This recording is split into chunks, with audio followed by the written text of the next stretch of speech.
បងហើយប្រពន្ធបងអើយអូនកុំព្រួយឡើយមើលថែខ្លួនផង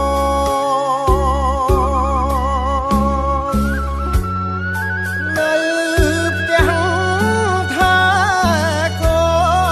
នហើយអូនជួយផ្សងបន់ព្រះឲ្យបងឈ្នះខ្មាំងសាមានសមរភូមិជួមុខទុកបងកាពីនាមជាយោធាដាច់ញ៉ាមនរីកាពីឲ្យបានលះ